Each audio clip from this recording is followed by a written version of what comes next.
So, nag-aaral pa kayo ng salita ng Diyos. Una sa lahat, dahil yung pagkain ng ating kaluluwa. Sabi ng Panginoong Sus, hindi lamang sa tinapay o sa pagkain na physical, nabubuhay yung tao. Man does not live by bread alone, but by every word that comes from the mouth of God.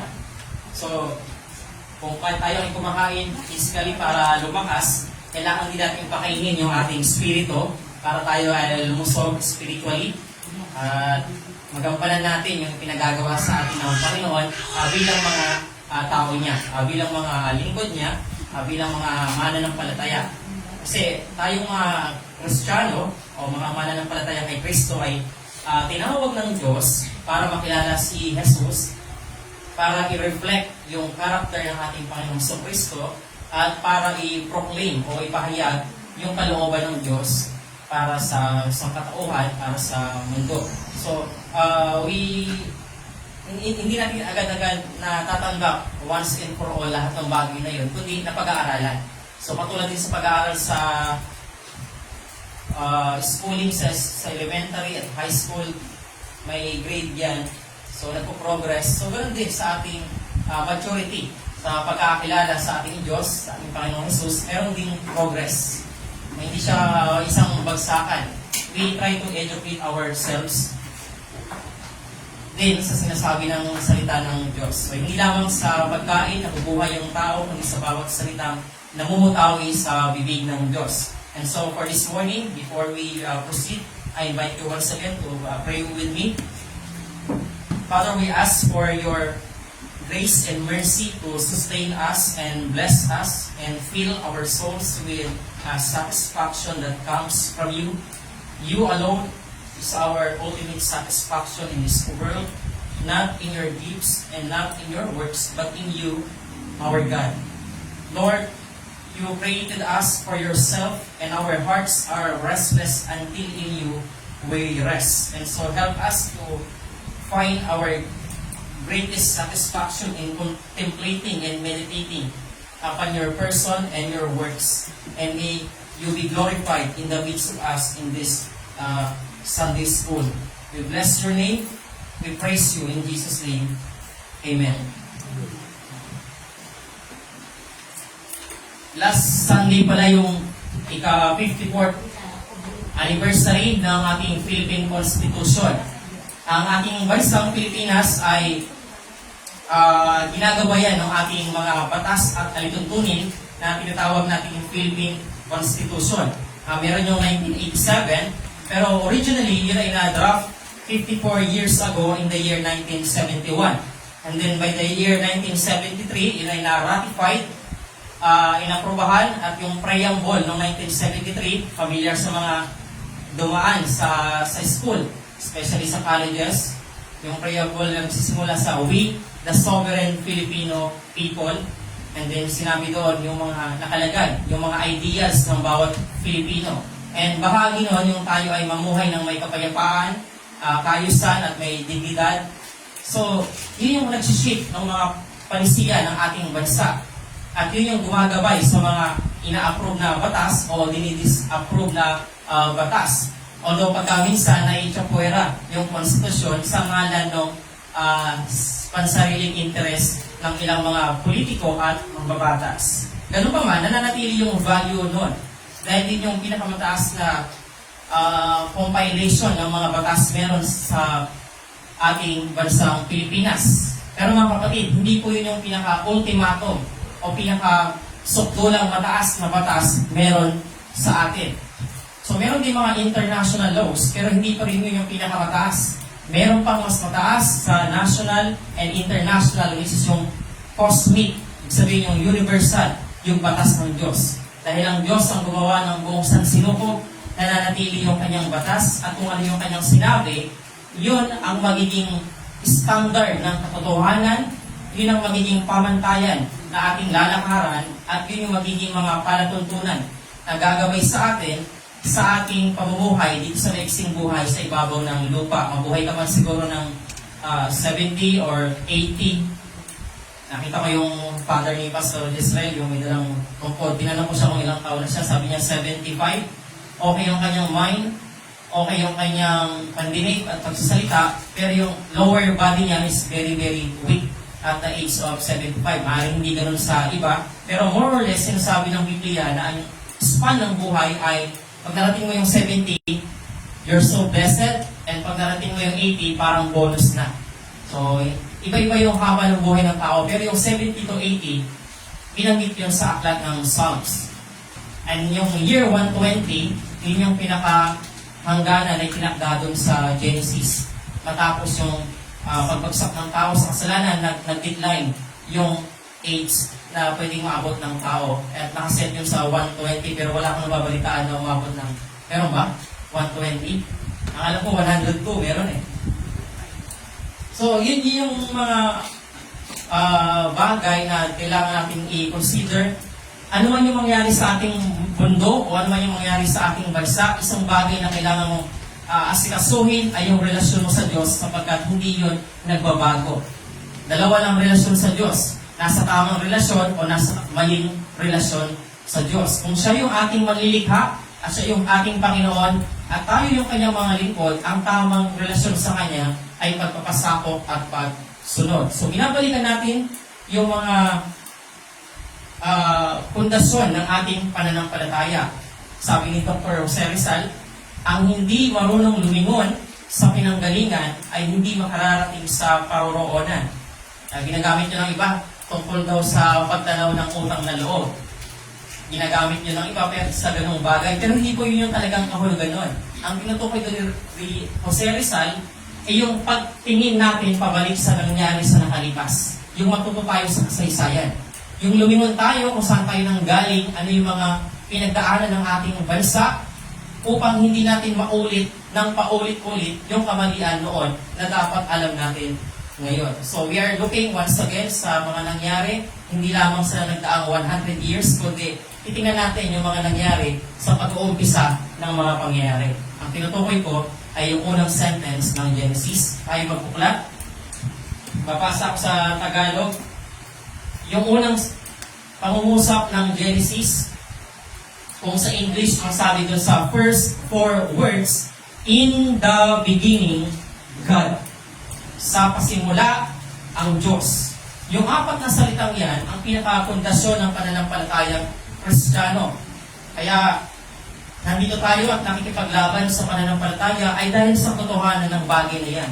In the beginning, which is time, God. Merong Diyos, siya yung force na kaya nangyayari ang lahat ng movements at nag-i-exist sa mga bagay-bagay kasi merong force behind that. And it is God. In the beginning, God created. So meron na palang work, meron na palang action noon pa. Ang Diyos ang unang kumilos upang magkaroon ng mga bagay na mula sa wala ay nagkaroon. In the beginning, in yung time, God, in yung force, created, in yung action or work, the heavens, in yung space, and the earth, in yung matter. So, time, force, action or work, and then space and matter. Yung 5 categories na yan, ang categories ng ating science. Everything that exists, sabi ng science, ay nag-exist either sa 5 yan.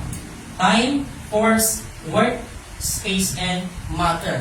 And bago kayo na-discover ng science noong 1902, na-discover na yun ni Moses. Dahil nireveal ng Diyos kay Moses para isulat niya itong Genesis.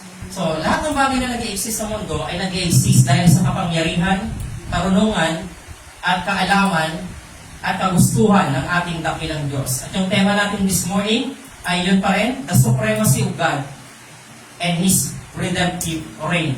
Yung pagiging supremo o kataas-taasan ng ating Diyos, the supremacy of God and His redemptive reign. Yung kanyang paghahari sa usapin ng redemption, yung pagtutubos. Kung tayo ay nasa perfect na kalagayan ng una at tayo ay bumagsak, ipinadala ng Diyos ang kanyang anak na si Jesus at a certain time in history upang tulungan tayong makabalik doon sa pagiging wangis ng Diyos. At so bago natin tingnan kung ano tayo ngayon, tingnan natin kung ano yung unang tao bago siya nahulog sa pagkakasala. And susundan ko yung outline ko na actually 6 siya.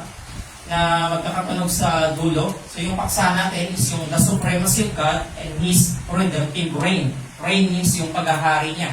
R-E-I-G-N.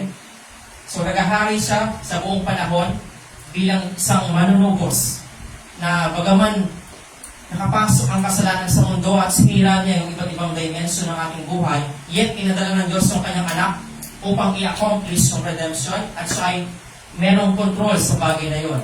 So lahat ay nag-i-exist papunta sa isang goal upang yung ginawa ni Kristo ay ma-magnify, maitanghal, maitaas, maging sentro sa isip at puso ng mga tao ng Diyos. And at the end of the day, magkakaroon ng final judgment. Doon patungo yung lahat ng bagay sa kakompletuhan, sa consummation, sa dulong layo ng Diyos. But for now, yung outline na susundan natin is yung creation, location, vocation, probation, relation, and then yung confrontation. So, una, yung creation. Tingnan natin sa 1:26 hanggang 32. Chapter 1, verse 26 to 32, ang sabi ng salita ng Diyos. Pagkatapos, sinabi ng Diyos, ngayon, likhain natin ang tao ayon sa ating larawan, ayon sa ating wangis.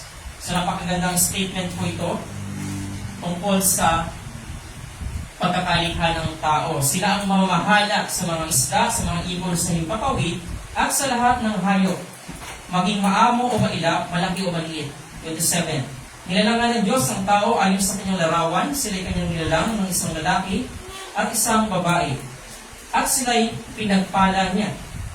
Sinabi niya, magpakarami kayo at punuin ninyo ng inyong mga anak ang buong daigdig, at kayo ang mamamahala nito. Binibigyan ko kayo ng kapangyarihan sa mga isda sa tubig, sa mga ibon sa himpapawid, at sa lahat ng mga hayop na nasa ibabaw ng lupa. Verse 29, ibinibigay ko rin sa inyo ang lahat ng uri ng halamang nagkakabinhi at mga bungon kahoy bilang pagkain ninyo. Ang lahat ng halamang luntian ay binibigay ko naman sa lahat ng hayop sa ibabaw ng lupa at sa lahat ng mga ibon. At ito nga ang nangyari. Pinagmasdan ng Diyos ang lahat niyang ginawa at lubos siyang nasiyahan. Lumipas ang gabi at sumapit ang umaga, yun ang ika-6 na araw. Nilikha ng Diyos ang langit at ang lupa at ang lahat ng bagay na naroroon. Tinapos niyang likhain ang lahat ng ito sa loob ng 6 na araw at siya nagpahinga sa ika-7 araw. Pinagpalay ng ika-7 araw at itinuring itong banal sapagkat sa araw na ito siya nagpahinga matapos likhain ang lahat. Ganito ang pagkalikha sa langit at sa lupa. At this point, ay hindi pa nagaganap yung fall, yung pagbagsak ng sangkatauhan sa kasalanan at yung pagpasok ng kasalanan sa cosmos, sa universe, at sa buong sanglilikha. So ito yung pre-fall na mga pangyayari, Genesis chapter 1 and Genesis chapter 2. And God still is king and He reigns. Kahit wala pa yung fall, wala pa yung redemption, ang meron pa lang ay yung perfect creation, yung original na kalagayan ng tao. Sinasabi ng iba na nagsimula daw tayo sa mababang uri and then pagkatapos ay gradually nag-evolve. Mula sa mababang uri, merong mga pictures doon, nung grade 2 ako, meron kaming aklat sa sivika at kultura, tapos sa kasaysayan. May mga picture doon ng bakulang na nakayuko, yung panga ay malapat, yung ngipin ay iba yung forma, tapos basta marami yung mga tipos-tipos, australopithecus na hindi ko na maintindihan. Basta marami yung mga scientific thing na binigay. Yun yung nakikita ko doon sa mga books namin ng elementary. At naku-curious ako kasi syempre pag lumaki ka sa tahanan na binabasa yung Biblia araw at gabi, tapos iba yung magkaiba yung turo, hindi mo alam kung paano mo siya pagkakasunduin. Una sa lahat, hindi mo naman kayang i-refute yung science at that young age, wala kang background idea. So hindi mo alam, ang gusto mo lang malaman is kung parehas ba silang totoo. And I come to a conclusion, nung naging Christian ako, 2005, na hindi pala pwedeng pagkasunduin yung Darwinian evolutionism at saka yung biblical creation theory, sabi ng iba. Pero I don't count it as just mere theory. Yes, it is a theory. May theoretical viewpoint naman talaga ang Christianity. But not just mere theory. So here's the challenge mga kapatid.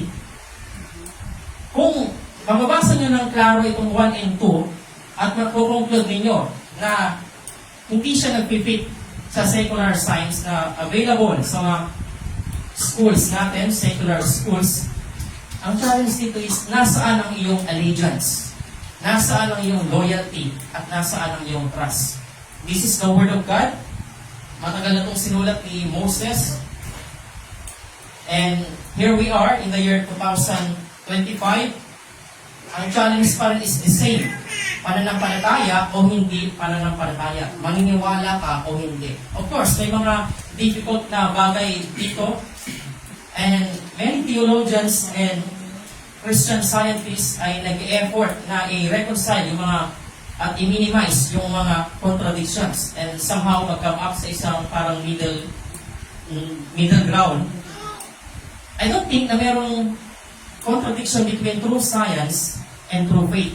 Hindi sila nagko-contradict kasi true science ay galing sa Diyos. Basically, science means knowledge or systematic knowledge. And maraming systematic knowledge depende sa branches. Pag totoo yung tinuturo ng science, siyempre, nagre-reflect sa Diyos. Nire-reflect niya yung katotohanan ng Diyos because God is truth. And we believe God, not just because we believe God for the sake of we believe, hindi siya parang faith for faith's sake. Hindi siya blind faith, hindi siya unreasonable faith. Merong mga reasons ang faith. Yung mga reasons ng faith ay tinitake natin from our source, which is the Bible. At yung first statement ng Biblia, in the beginning, God created the heavens and the earth. At yun din yung umpisa ng preaching ni Paul nung nag-preach siya sa mga sentro ng intellectual people doon sa Athens, Greece. At that time, yung Athens ang tinuturing na intellectual elite o center of culture and arts. Kasi nandun yung mga greatest, mga philosophers of that day. At yung mga schools of thought na kung gusto mong makipagkompetensya sa schools of philosophies, doon yun. Kumbaga in a sense, yung tugatog na pwedeng maabot ng karunungan ng tao, humanism, ay nandoon sa Athens, Greece. And by the providence of God, napagpag si Apostle Paul doon according to Acts 17, at siya'y nangaral, hindi na patalinuhan ng tao, kundi nangaral siya tungkol sa Panginoong Kristo at sa kanyang muling pagkabuhay. Implying na siya'y namatay, kaya siya muling nabuhay. And the question is, anong pinalaman ng ganong parang strange thing para sa mga matatilinong taong ito? Binanggit ni Paul doon sa preaching niya, nagsimula siya sa sabi na yung Diyos na inyong sinasamba, generally, kahit hindi ninyo nakikilala out of ignorance, ang siya kong ipinapahayag sa inyo ngayon authoritatively. I proclaim it to you authoritatively. Ibig sabihin, hindi niya gawa-gawa o invento ng kanyang malawak na imahinasyon yung kanyang itinuturo patungkol sa Diyos. Kundi meron siyang authority bilang apostol ng Panginoong Kristo. Alam niya na yung kanyang sinasabi, hindi galing sa sarili niyang invento, kundi galing sa kapahayagan ng Diyos. At yung pundasyon ng pananampalatayang Kristiyano ay doon sa Old Testament scriptures from Genesis to Malakay. Yung pinaka-Biblia ng mga Old Testament saints nung wala pang New Testament. Meron ng Genesis, Exodus, hanggang sa Malakay. Pero hindi yun nakakarating sa ibang bansa. So, sa mercy ng Diyos, nakarating si Paul doon para ipangaral yung magandang balita tungkol sa ating Panginoong Jesus. Pero hindi siya makapag-start doon sa mismong sentro ng gospel kasi hindi aware yung mga tao doon sa framework, sa background ng sinasabi niya. Marami silang magiging tanong, sino si Jesus? Anong significance niya? Bakit siya yung tinuturo mo? Anong sinasabi mong resurrection? Lahat ng bagay na yon ay mag-make sense kung alam ng mga tao yung pinaghuhugutan niya. Ang pinaghuhugutan niya kasi, mayroong nag-iisang dakilang Diyos na lumikha lahat, at ang Diyos na yon, according to Acts 17, ang nagtakda ng magiging hangganan ng buhay ng tao at kung saan sila titira, at ang Diyos na yon ang nag-sustain sa planet na ito para ito ay mag-exist, hindi masira. So yung sinasabi niya in a sense is yung Diyos na pinapakilala ko sa inyo ay supreme. Great. The greatest of all the greatest. Walang katulad niya. And Gusto kong buksan ninyo sa 2 Samuel. Merong sinabi si David tungkol sa ating Diyos na nasulat sa 2 Samuel chapter 7, verse 22. Ikalawang Samuel, kabanatang 7, talatang 22. Ang sabi dito, Thou art great, O Lord God, for there is none like thee, and there is no God besides thee. There is none like thee, and there is no God besides thee. Si Haring David, sa isa sa kanyang mga pinaka-exalted prayers na naitala sa kasulatan, ay nakita niya yung majesty ng Diyos, yung dingan ng karangalan ng Diyos bilang hari, at ipinahayag niya yung dapat nating ma-realize. There is no one like the Lord. Walang katulad ang Panginoon. Ang kanyang kadakilaan ay hindi po hiram. Ito'y essentially kanya. Yung kanyang kapangyarihan ay hindi yan delegated na parang binigyan siya ng kapangyarihan. Hindi po. Yung kanyang katotohanan ay hindi yan nakadepende sa ibang bagay. Ang Diyos mismo ay absolute. Ang Diyos ay supreme. At siya ay dakila sapagkat walang gaya niya. Hindi siya pwedeng ikumpara sa ibang mga bagay. Kumbaga kung yung liwanag na meron tayo ay katulad ng kandila, ang Diyos naman ay parang araw. God is sun. Malayo yung comparison. And kulang pa nga rin yun eh. Kasi yung araw, gano'n kadakila yan, meron pa rin hangganan yan. Meron pa rin yung simula. Pero ang Diyos, wala siyang simula. Wala siyang hangganan. So wala kang mapagkumparahan tungkol sa Diyos. Pero, bagamat hindi maitatanggi na supreme ang Diyos, kasi siya yung una sa lahat eh. Bago pa nagkaroon ng lahat, naroon na siya. Bago pa man yung lahat ng bagay na meron, nandun na siya. Wala pa yung lahat, andun na yung Diyos, sapagkat walang lumikha sa Diyos. And just to say, kung sinasabi ng iba ng pilosopo na kung lahat daw ng bagay ay nilikha, sino yung lumikha sa Diyos? Kung lahat ng bagay ay galing sa Diyos, saan galing ang Diyos? And syempre, bilang isang bata, parang nakakapasel yung bagay na yon hanggang sa ma-realize mo na lahat ng bagay na nilikha at nagsimulang mag-exist o umiral, syempre, meron siyang cause ng kanyang pag-iral. Everything that began to exist has a cause of its existence. The universe, itong ating daigdig, began to exist. Nagsimula siyang umiral at some point, many years ago.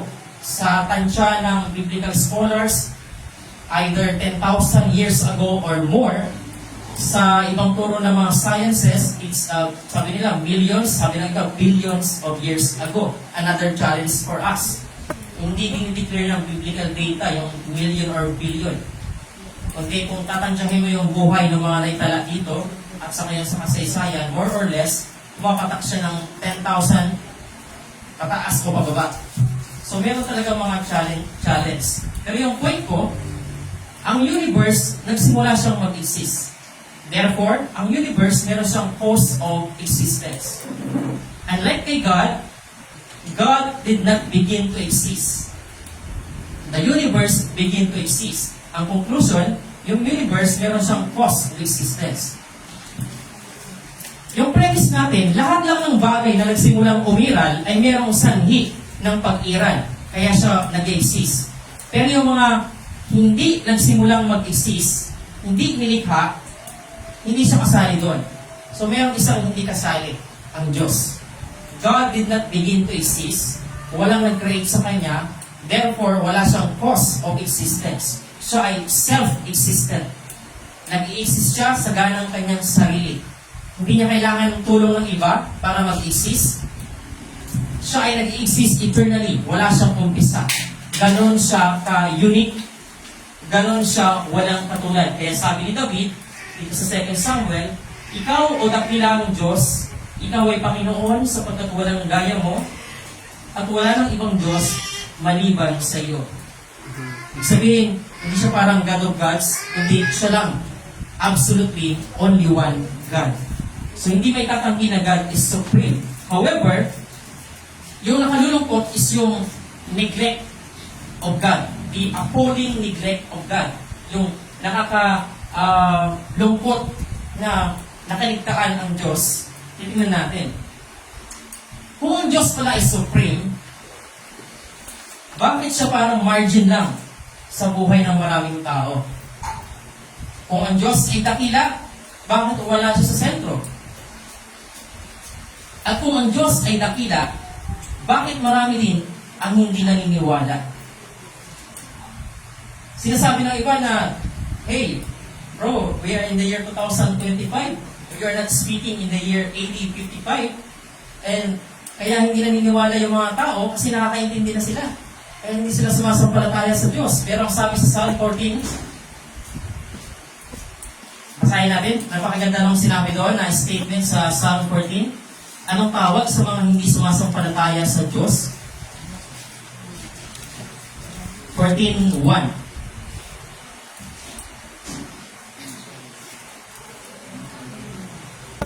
Wala namang Diyos ang sabi ng hangal sa kanyang puso. There is no God. The fool says in his heart, there is no God. Nagmasid si Yahweh mula sa itaas, sa katauhan ay kanyang siniyasa, tinitingnan niya kung may taong may pang-unawa na sa kanya ay humahanap at sumasamba. So dito na i-contrast yung taong fool, mangmang or hangal, doon sa taong may pang-unawa o yung taong wise. Sinasabi dito na yung mga taong nagsasabi na walang Diyos ay walang pang-unawa. Pero sinasabi ng iba na, kaya hindi kami naniniwala sa Diyos kasi meron na kaming pang-unawa. Medyo na kami, upgraded. Yung mga taong primitive, sila yung hindi naniniwala sa Diyos kasi napag-iwanan sila ng modernismo. At dahil meron na kaming understanding, we do not believe in God, kaya namin explain yung mga bagay-bagay, kaya merong cosmos, kaya merong universe, kaya meron tayo, ay dahil kaya na namin explain without referencing God. Dahil meron na kaming understanding. Pero sabi dito sa Biblia, kaya hindi sila naniniwala sa Diyos ay dahil wala silang understanding. Baliktad. Merong mga katalinong tao na hindi nila ginagamit yung kanilang katalinuhan para mag-arrive sa totohanan. Sa halip, baliktad. Ginagamit nila yung kanilang rason, ang katalinuhan, at isip at utak para mag-arrive doon sa kabaliktaran ng katotohanan. Ang taong fool, ibig sabihin nun is superficial yung kanyang pag-iisip. Mababaw siyang mag-isip. Hindi niya kinoconsider yung mga maraming data bago siya mag-arrive sa isang conclusion. Sa kanya, isang ebidensya lang, maniniwala na siya. Halimbawa, yung kausap ni Pastor Martin Lloyd-Jones na isang brilliant man, and sabi niya, gusto niya makausap si Pastor Lloyd-Jones tungkol sa reasons bakit hindi siya naniniwala sa Diyos. Kasi daw, yung asawa niya, babae, ay dumaranas ng sakit. At dahil dyan, walang Diyos. Yun yung sabi niya. Well, madali lang yung bagay na yun. Doon makikita mo na nag-arrive siya sa conclusion na walang Diyos simply dahil sa isang, sabi niya, isang ebidensya lang. Dahil may sakit yung asawa ko, therefore walang Diyos. Doon na tayo makikita kung gaano ka babaw, ka superficial, mag-isip ang tao sa kanyang kamangmangan. Kasi dahil lang sa isang bagay na yon, naniwala na siya na walang Diyos. Hindi niya inisip na maaaring hinayaan ng Diyos na mangyari yung bagay na yon para papangyarihin o bring to pass yung isang bagay. Maaaring gusto ng Diyos na hanapin nila siya, sumamba sila sa Kanya, kaya maaaring hinayaan ng Diyos na mangyari yung bagay na yon. Pero para sa Kanya, hindi niya yun naisip. Nag-conclude siya agad na walang Diyos. So dito natin makikita na isang hangal o mangmang yung tao na nagsasabi walang Diyos kasi naniniwala siya sa sinasabi ng kanyang puso. Iyon isa pang rason.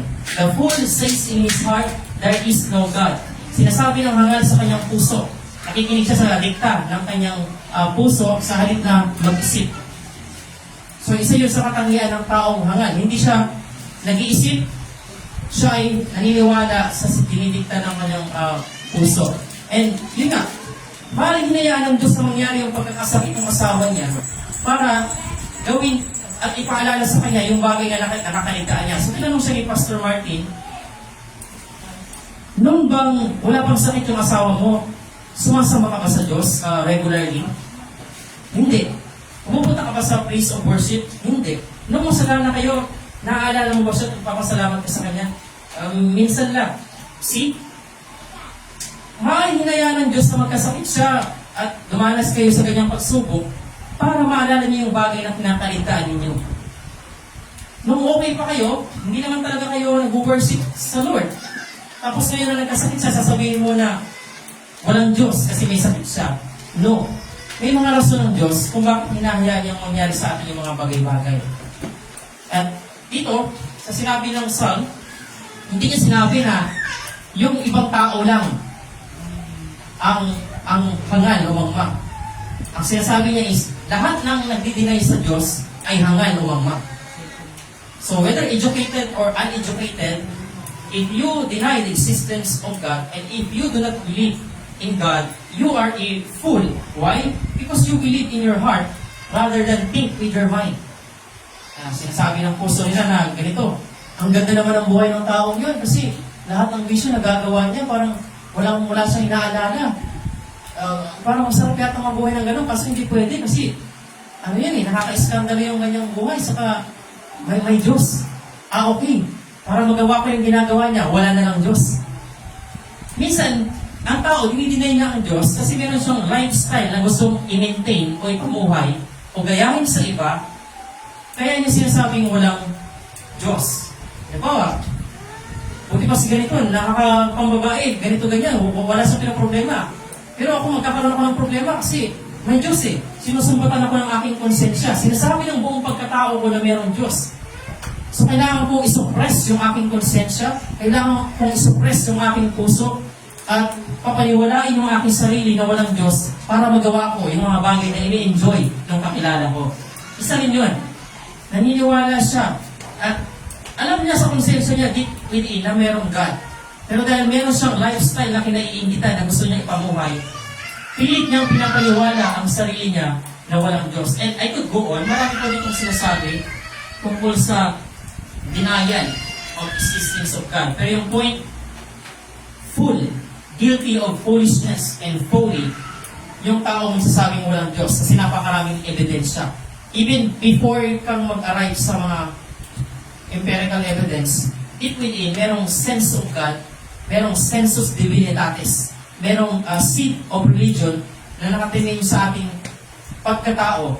And intuitively, mas naniniwala tayo initially na merong Diyos bago ka pa mag-arrive sa mga contrary.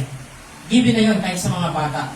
Mas mauuna mong mas-sense na merong God kahit wala pang mga arguments o explanation. And then later na lang yun, isusuppress, pipigilin, re-repudiate, o talagang papatayin mo siya. Kasi nga, pag merong Diyos, guilty tayo. Pag merong Diyos, meron kang pananagutan. Pag merong Diyos, meron kang sasambahin. At pag merong Diyos, merong ethics. Merong right and wrong, and so on and so forth. At magiging burden yun para sa mga tao na ang gusto ay hedonism, puro kaligayahan. Para sa mga taong materialistic ang mindset. Ang meron lang ay yung buhay na ito, wala nang next life. Pero pag sinabi mong merong God, pagkamatay mo, isang hukom na kung saan haharap ka sa Kanya, malaking problema yun sa kanila. Kasi nag-iisip pa sila eh. Hindi, paano yan? Hindi na natin magagawa yung ganito-ganyan. Ganun yung nangyayari. Meron silang hinahabol, hinahanap, gustong ma-achieve. Kaya nila pinapanindigan yung kontra sa kanilang konsensya. Kasi sila ay driven and governed by their desires. Yun yung nagpapatakbo ng buhay nila. Yung dikta ng kanilang naisin, yung cravings ng kanilang covetous self-nature. At dahil doon, nakakaligtaan ng Diyos. Ang sabi ni Propeta Jeremias sa Book of Jeremiah chapter 2, verse 13, mayroong dalawang kasamaan na nagagawa ang mga tao ng Diyos at nirebuke sila dito. Jeremiah chapter 2, verse 13, my people, sabi ng Diyos, my people have committed two evils, not just one, but two. Una, they have forsaken me, the fountain of living waters. Tinalikuran nila ako, they have forsaken me. Ako na fountain o bukal ng tubig na nagbibigay buhay, yun yung una nilang evil. Pangalawa, sila ay humukay ng mga balon na mayroong butas at basag at hindi kayang humawak ng tubig. They have dug out, hewed out cisterns o mga balon that can hold no water. Alam niyo ba yung balon? Siguro naman, nakakita na kayo ng balon. Hindi yung balon na lumilipad, ha? Balon. Well, So, nung araw, yung pinapukuhan nila ng tubig, madalas, wala namang pump, walang bomba. At ang comparison dito, sinasabi dito na ang Diyos ang pinagmumula ng ating buhay or satisfaction. Pero ang mga tao, tinalikuran nila ang Diyos, yung buhay ng Diyos, at naghanap sila ng ibang source of satisfaction. Naghanap sila ng ibang pagkukunan. So, dalawang kasamaan yung kanilang nagawa. Ang Diyos ay absent sa mga headlines. Absent siya sa ating mga usapan. Kadalasan, absent siya sa puso ng ating lipunan. Minsan nga pati sa mga bahay-sambahan, hindi mismo ang Diyos ang na-emphasize eh. Minsan yung tao pa rin eh. Kumbaga, God, nandiyan ang Diyos para tulungan ako. Nandiyan ang Diyos para sa akin. Nandiyan ang Diyos para i-bless ako, payamanin ako, patawanin ako, pasiyahin ako, i-comfort ako. So, yung tao yung naitataas, yung tao yung so much na esteem, yung tao yung so much na nagiging sentro, and then nagiging margin ang Diyos. Mga kapatid, sa ating mga buhay, kailangan din natin tingnan, bagaman Kristiyano na tayo, kung anong mga aspeto ng ating buhay na nagiging margin ang Diyos. Parang sinasabi natin na hindi naniniwala ako sa Diyos kada linggo. Naiisip ko siya pag nagbabasa ako ng Biblia. Pero ayaw ko siyang isipin kapag kausap ko yung ibang tao. Kasi ayaw ng ibang tao yung tungkol sa ganyang bagay. May mga pagkakataon na nagiging margin siya sa ating buhay. At yung neglect na ito, yung kapabayaan na ito, hindi po yun neutral. Ang tawag ito ni Jeremiah ay double sin. Committed two evils. So malaki pa yung problema nito. Ito po ay rejection sa Diyos. Kanina meron akong nabasa doon sa Facebook. Dahil nag-scroll ako. Tawag dito. Merong isang parang kilalang personalidad. Sabi niya, ang pangalan dito ano eh? Ines Veneracion.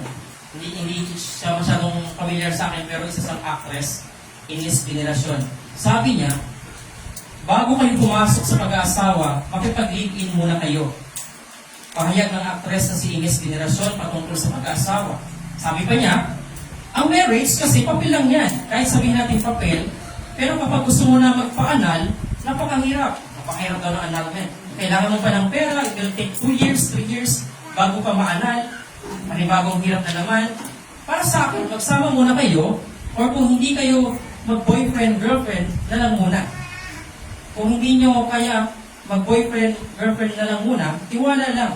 Hindi mag-live-in muna kayo, 1 year, 2 years, para at least makilala nyo ang bawat isa. Kasi in 2 years time, pwede mong ma-realize na hindi pala ito yung gusto ko. So at least, wala kayong ginastos sa kasal. At least, walang kailangan maging annulment. Kalas lang, tapos ang usapan. Sabi ni Ines, nagkaanak kayo, okay lang din, mag-usap kayo. Pero at least wala tayo sa papel. Tinutukoy niyang papel yung marriage contract. Paano kung nakilala mo pala yung the one?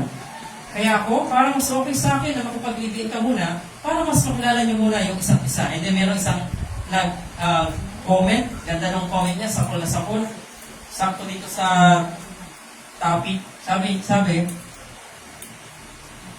where is God in this advice? Sabi ni Joan T. Las Marias. Nasaan ang Diyos sa payong ito? It is God who designed marriage. He should be part of the decision. Tapos merong isang pilosopo na nagsabi, Joan, God is part of decision? Question mark. Naririnig mo pala si Lord? Wow, sana all ganun kabilis marinig si Lord. Hindi sana walang failed marriage sa mundo. Sa boyfriend or girlfriend, ang pinag-uusapan dito, live-in muna daw. Tama naman siya. Malupit na kasi yung mga cheating, abusive issue ngayon. That's why, wala si God na, that's why walang binanggit si Ines tungkol sa wedding. Mahirap mong unawain yan.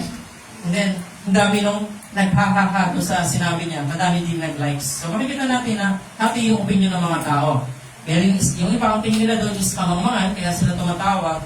Meron naman mga nag-approve, kaya nagla-like. Pero yung point natin dito, if everything exists because of God, then even marriage exists because of God. And all the ethical rules involving marriage ay dapat din manggaling sa Diyos. So yung neglect sa Diyos, maging sa family life and social media is very appalling. Nakakalungkot po yung pangyayari. Ito po ay spiritual rebellion. Ito yung greatest tragedy ng ating panahon. And tingnan natin, balik tayo dun sa Genesis. Tingnan natin yung one aspect ng greatness and supremacy ng Diyos sa creation. Nung ilikha ng Diyos yung tao, kumuha siya ng alabok, sabi sa chapter 2, hiningahan sa ilong at siya'y nagkaroon ng buhay. So yung hininga na nagbigay buhay sa tao ay galing sa Diyos. So ang tao ay nabubuhay dahil sa Diyos at ang tao ay nilikha sa wangis ng Diyos. Male and female, God created them in His likeness. Katulad ng Diyos, ang tao ay meron po siyang sense of intellect. Nag-iisip siya, naghahanap siya ng solusyon sa kanyang problema. Meron siyang reason kasi ang Diyos is reasonable being. Ang Diyos nag-iisip, orderly nag-iisip, meron siyang wisdom, meron siyang understanding, at katulad ng Diyos, tayo din yung mga intellectual beings. Ang Diyos ay pag-ibig.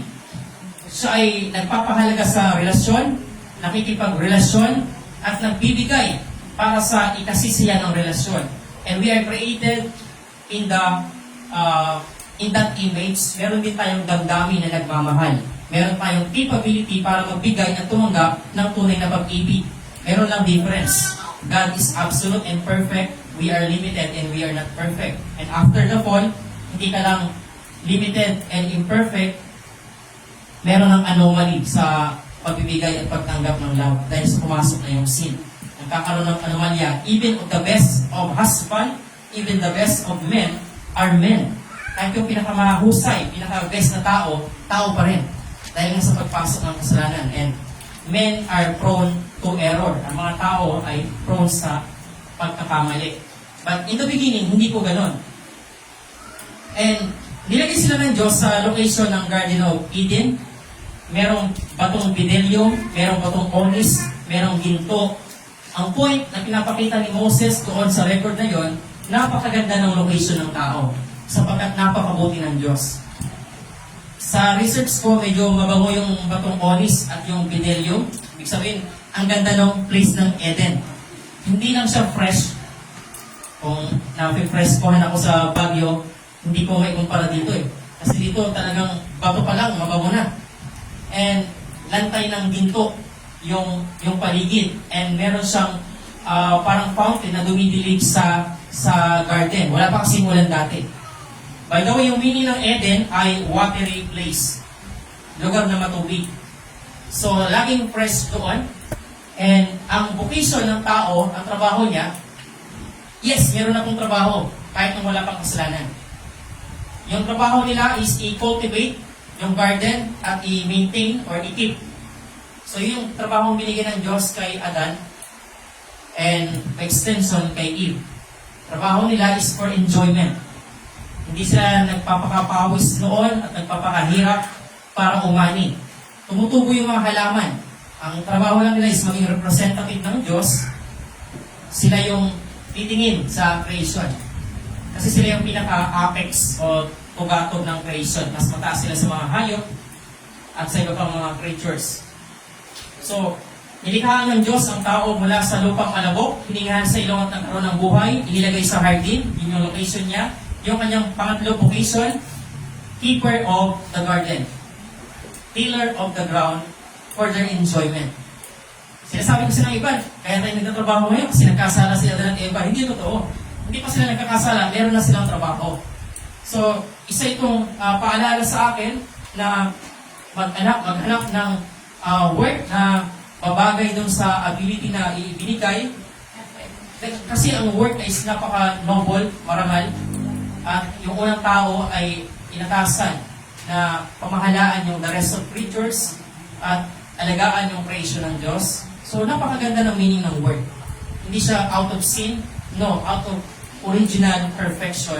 Kaya binigyan ng Diyos ng tao ng trabaho. So, meron ng ibang, eksena kasi nakapasok na yung kasalanan sa Genesis chapter 3. Pero dito sa Genesis 2, sabi ng Diyos, makakain ninyo ang lahat ng mga butil at halaman sa paligid, maliban dun sa isa sa dalawang puno na nasa gitna ng garden. Huwag ninyong kakainin yung bunga ng punong kahoy na yon. Sa oras na kayo kumain niyon, walang pagsalang kayo'y mamamatay. Isa itong pagsubok, wala pong laso yung puno, wala pong kasamaan dun sa puno. Ang tinitest ng Diyos, yung trust mo sa salita niya. Hindi niya binigay yung rason kung bakit hindi mo pwedeng kainin except dun sa consequence na sinabi niya. Pero yung mas malawak na dahilan, hindi pa ni-reveal ng Diyos. So, ang test is maniniwala ka ba sa Diyos kahit hindi mo naiintindihan lahat ng bagay na sinabi niya. Kumbaga, hindi mo maintindihan yung ramifications, implications perfectly, ang alam mo lang, pinagbawalan ka ng Diyos at inutosan ka ng ganito. Sabi niya, pwede mo kainin lahat ng bunga ng mga halaman sa hardin. Huwag mo lang kakainin yung bunga ng punong kahoy na isa doon sa dalawang nasa gitna. So, dalawa po yung puno sa gitna, Tree of Life at yung Tree of Knowledge. Walang sinabi muna tungkol sa Tree of Life. Ang sabi lang, huwag mong kakainin yung bunga ng punong kahoy na nagbibigay ng kaalaman sa mabuti at masama. Kapag kumain ka yun, tiyak na ikay mamamatay. So yun yung probation. Yun yung test. Ginagamit natin yung word na probation minsan sa pagtatrabaho. Under probation pa po ako, probationary. Ibig sabihin, susubukin ka muna sa loob ng period of time. So nakita natin yung creation, location, vocation at yung probation, yung pagsubok sa tao. Tingnan naman natin yung relation. Genesis chapter 2, verse 18. Matapos gawin ang lahat ng ito, sinabi ng Panginoong Yahweh, hindi mainam na mag-isa ang tao. It is not good for man to be alone. Bibigyan ko siya ng isang angkop na makakasama at makakabagay na makakatulong sa kanya. Bibigyan ko siya ng isang angkop na makakasama at makakabagay na makakatulong sa kanya. Kaya mula sa lupa ay lumikha ang Panginoong Yahweh. Hindi siya agad lumikha ng babae. Ang ginawa niya muna, gusto niyang ipa-realize kay Adam na kailangan niya ng makakasama. Kasi kakalikha pa lang kay Adan in the 6th day. So maaga pa. Ang ginawa ng Diyos, i-display niya yung mga hayop, partner by partner. Kalabaw na babae at lalaki, o giraffe na babae at lalaki, partner sila, babae at lalaki. Kasi gustong ipa-realize ng Diyos na wala siyang partner. Na kailangan niya din ng partner. Hindi siya lonely, but he is alone. And eventually, in the long run, he will be lonely. Pero hindi siya lonely, kasi wala pa namang sin na nakakapasok, but man is alone. And hindi niya matutupad yung utos ng Diyos na humayo kayo at magpakarami kung nag-iisa lang siya. Hindi naman siya pwede makipagrelasyon sa hayop. Tulad ng ginagawa ng iba, nagpapakasal sa kambing, nagpapakasal sa aso, may mga tao na guilty sa physicality. Ang kasipin nila, hayop. Pero dito, i-display ng Diyos yung mga hayop para ma-realize niya na wala siyang makikitang angkop na partner niya mula sa mga hayop. Yun yung point. Kaya sabi dun sa verse 19,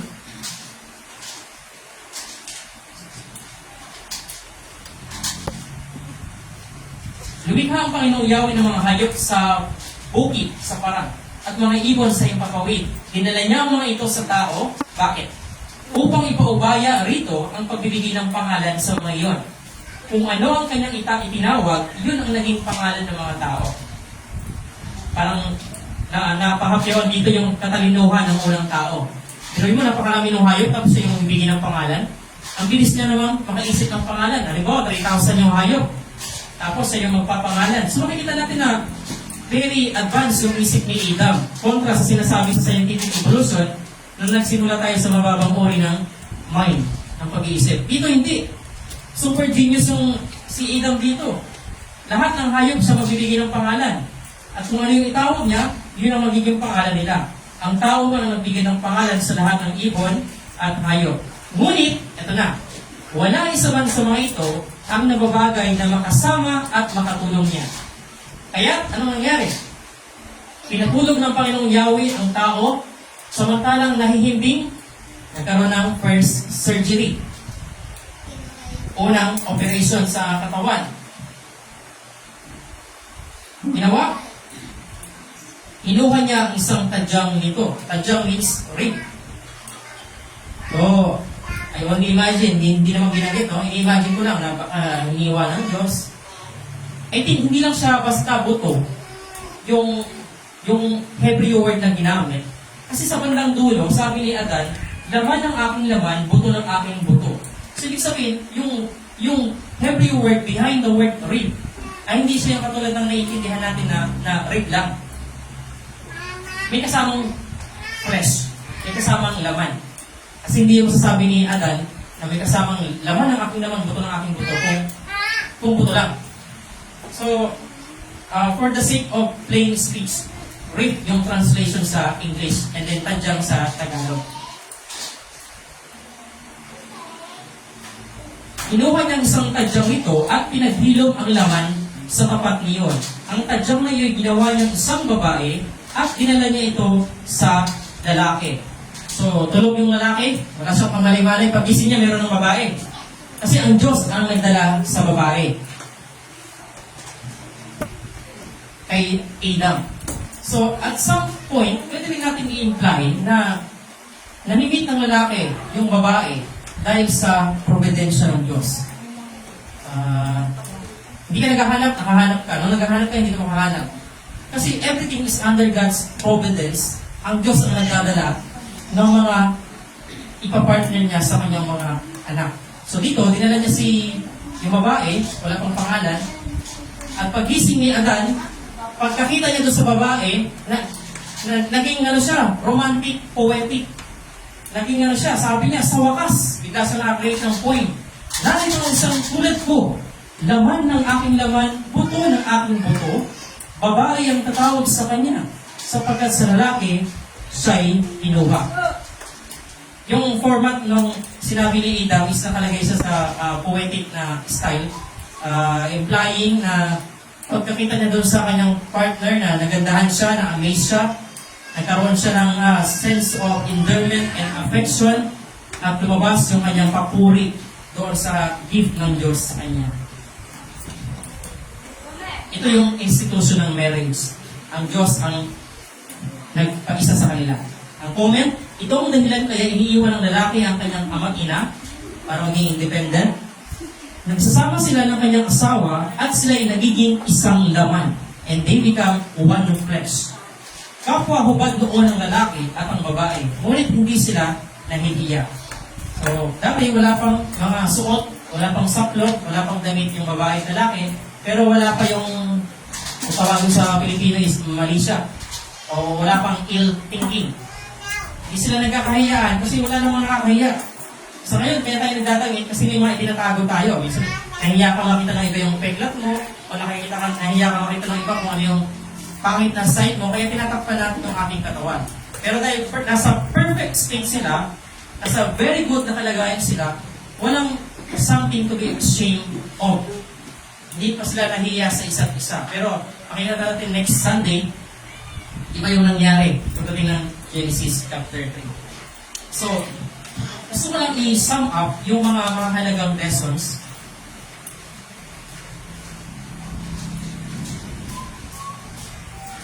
Okay.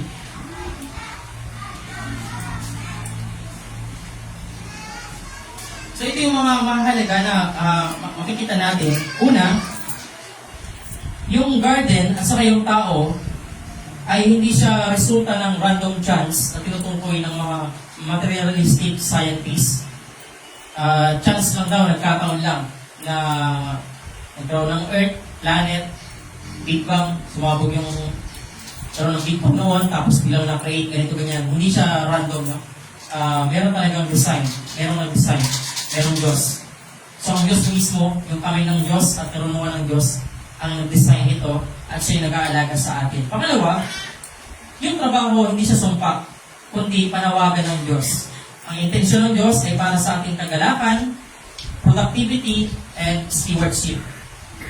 Dito natin makikita yung human dignity and human responsibility na nakaugat sa disenyo at plano ng Diyos. Pangatlo, yung nature of evil ay yung kasamaan, makikita yun sa pagsuway at hindi doon sa mga bagay na ginawa ng Diyos. Hindi siya sa objects, kundi sa disobedience. Yung puno, mabuti po yun, pero yung sin, nag-emerge siya noong ang utos ng Diyos ay binalik, sinuway. So yung disobedience, yun yung isa sa essence ng kasamaan. Kaya nga, yung pagbagsak ng tao later on sa Genesis chapter 3, moral po siya na transgression. And kaapat, yung kabaitan, benevolence ng Diyos, ay nag-highlight ng guilt ng tao. Sobrang bait ng Diyos. Ang ganda ng binigay sa kanila. Wala nang hahanapin si Adan pa eh. Ang ganda ng tirahan niya, ang ganda ng kakainin niya, walang sakit, walang dumi, mabango pa sa lugar na yun, wala siyang puproblemahin. Maganda yung chicks niya. Meron siyang relasyon na grabe. Sakto, angkop na makakasama niya. But sa kabila noon, sa kabila ng abundant yung blessings ng Diyos, meron pa rin dissatisfaction. Yung pinagbabawal sa kanya, sapat na yun para i-reveal sa kanya kung ano yung limit niya. Ang tao, kaya niyang tumayo, able to stand, but liable to fall. Pwede siyang manatili na katindig at that time kasi wala pa siyang sinful nature. Pwede niya masunod yung utos ng Diyos, okay siya. Pero, meron din siyang liability na bumagsak pag hindi siya nagtiwala doon sa salita ng Diyos. So, hindi malalaman kung totoo yung loyalty nila kay Yahweh kung walang test. Di ba? Minsan ginagamit natin yung test. Sinasabi natin na, bago kita sagutin, bago ako magpakasal sa'yo, ligawan mo muna ako. Sabi ng ladies, pupunta ka sa aming bahay, dadaan ka sa courtship, papaalam ka kay papa at mama, dito mo ako bibisitahin, kung meron kang gustong ibigay, welcome ka sa tahanan ko, mag-uusap tayo. May mga pagsubok. Hindi pa rin parehas yung mga style ng courtship, maraming uri. There are multiple ways how a man win or won a woman. But just to end, special note, gusto ko lang dito magtapos. Nakuha ko yung ideyang ito kay Matthew Henry, isang Puritan. Sabi niya, payo niya sa mga lalaki, men, be very careful how you treat a woman. Because God counts her tears. Binibilang ng Diyos yung kanyang mga luha. The woman was taken from man's rib. Inuha daw sa tadyang, sa tagiliran. Hindi sa paa. Inuha yung babae na parang pwede mong apakan, na pwede mong dominahan. Hindi rin siya kinuha sa ulo, sa skull, na parang pwede kang, tawag doon, under desire, pwede kang dominahan. Hindi siya kinuha sa paa, na pwede mong i-under lang, hindi rin siya kinuha sa taas, na para maging ulo mo. Kinuha siya sa ilalim ng yung bisi para maalagaan. Kinuha siya malapit sa iyong puso para mahalin. Yung sabi ni Matthew Henry. Yung insight kung bakit sa tagiliran kinuha, bakit sa side. Para side by side kayo. Merong sense of equality na ipinapakita dito. Parehas silang mahalaga sa Diyos. Pero kinuha siya sa tadyang para pwede siyang maalagaan, mayakap, at malapit sa puso para mahalin. Kaya yung sabi ni Matthew Henry, be very careful when you make a woman cry because God counts her tears. The woman was taken from man's rib, not from his feet to be trodden upon, not from his head to dominate him, but in his side, under his arms to be protected, and near his heart to be loved. And that's the original relationship na nag-exist noon. And lastly, just a glimpse next is yung titignan natin yung confrontation. Kasi nagkaroon ng pagbagsak. Hindi sila nanatiling nakatindig sa pagsunod. Meron yung time na merong nag-intrude na kaaway, bigla na lang may pumasok doon sa perfect Garden of Eden. Hindi ko alam kung paano yun, pero titignan natin yung mga clues, hints na binibigay ng Biblia kung paano nagkaroon ng evil sa isang perfect place. And that's in Genesis chapter 3. And then yung effects doon sa relation ng man at woman, relation ng man sa animal, at relation ng man sa Diyos. Dahil originally, ang Diyos ang mataas, pangalawa yung lalaki, sunod yung lalaki, huli yung hayop. Pero nung dumating sa Satanas, binaliktad niya. Mataas yung hayop, pumangalawa yung babae, sumunod yung lalaki, nahuli ang Diyos. So ganun yung plano ni Satanas hanggang sa panahon ngayon. Kung gusto niyang wasakin yung plano, yung mga gawain ng Diyos, uumpisahan niya sa pamilya. Pag napag-away niya yung mag-asawa, yung babae at lalaki, madali na yung mga susunod. Madali niya nang sisirain yung lipunan. So doon siya nagpo-concentrate. Ginugulo niya yung ating lipunan. And here is a challenge for us, mga kapatid. Tatlong mixing application. Number 1 is yung trumpet. Ihayag mo ang tungkol sa supremacy ng Diyos. Huwag mo siyang itago. Pangalawa, yung banner. Meron ka dapat ipinaglalaban. Meron kang itinataas na Panginoon mo. Si Kristong ipinako sa krus kasi siya yung Savior para maibalik tayo sa original image of God. Kailangan hindi ka nahihiya na panindigan yun. He is our banner, Christ Jesus. And pangatlo is live a life. Ipamuhay natin yung buhay na iyon. Ito yung pinakamahirap na challenge sapagkat we are entirely dependent sa grace ng Diyos. Mahirap po siyang ipamuhay yung holiness and righteousness. At by the grace of God, kaya po natin. And let's close in prayer.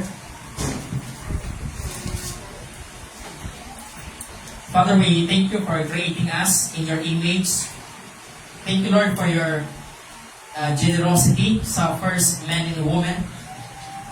We praise you, Lord, sa grace mo na bagamat bumagsak sila, ay hindi mo sila tuluyang nilipol, kundi nagbigay ka ng paraan ng kaligtasan. We thank you, Lord, for who you are in our lives as Christians, believers. We thank you for your mercy and patience towards us. Help us, Lord, to proclaim your word in your truth, in your name, in our sphere of life, in our sphere of dealings with various people. Help us, Lord, to raise the banner of Jesus Christ, our Savior, and help us to lead a life that proclaims your supremacy through Jesus Christ, we pray. Amen.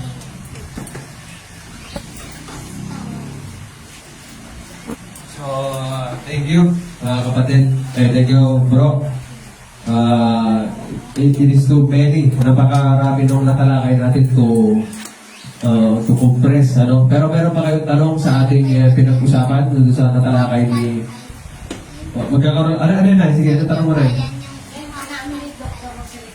Ano yun, Nay? Ano yung sinabi niya? Kaya, may nagtanong din po sa akin, pero ang sagot ko tayo naman po. Sabi, ba't may mahirap? May mayaman, ba't may mahirap? Tinanong ako. Ang sinagot ko, kaya may mahirap, parang may magbungka ng lupa.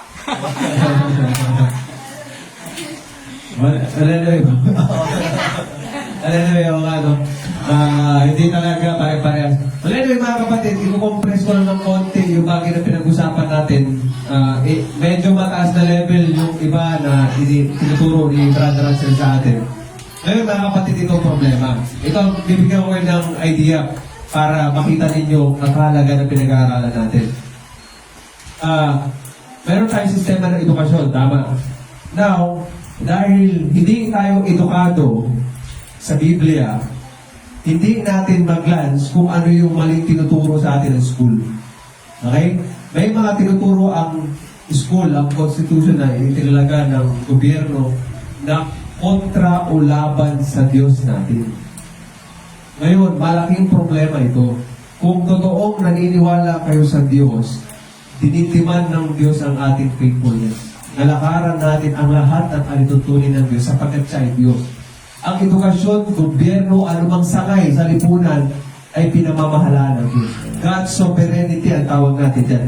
Ang totoong pundasyon ng karunungan ay ang pagkakilala at pagkatapos sa Diyos. However, dahil ignorante ang maraming mga educators, they are trying to separate education from religion. Ayaw nila ng religion na mga katuruan. Kunyari, ang bata, hindi niya tuturuan na mayroon siyang sinful nature o kalikasan niya pagiging makasalanan. Ang gagamitin nilang term o kaparaanan ng pagtuturo yung paraan ng psychologist. Tapos tuturuan nila sila ng GMRC. Di ba GMRC tayo lumaki? Ito ay isang uri ng modification. I-modify nila na yung problema mo bilang bata, ganito yan. Ang kailangan mo lang, ayusin mo ang iyong sarili, at ganito, gumawa ka ng mabuti, iwasan mo yung mga bagay na mali. Totoo yun. May kahalaga yun. Pero yung pinaka-ugat ng katotohanan kung bakit ka nagkakasala ay hindi nila ituturo. Ang education ay religion. Ang education ay isang uri ng religion, isang uri ng belief. Ituturo ko sa iyo ito at ito ang paniniwalaan mo. Belief yan, mga kapatid. However, kahit ang simbahan ay ignorante sa katotohanan na hindi nila makita na yung tinuturo sa school ay isang uri ng religion. Ngayon, mga kapatid, alam ito ng mga founding fathers natin, kaya sila nagtayuan ng mga school na Bible-based na i-propagate ang salita ng Diyos and magnify our Lord Jesus Christ. However, dahil dumarating ang tao, pinapanganak na natural na taksil sa Diyos, sinusuppress niya ang katotohanan ng Diyos. Yung tinuro ito ni Pablo, babasahin niyo yung Romans, anong ginawa ng tao? Isusuppress niya yung katotohanan, gagawa siya ng ibang Diyos.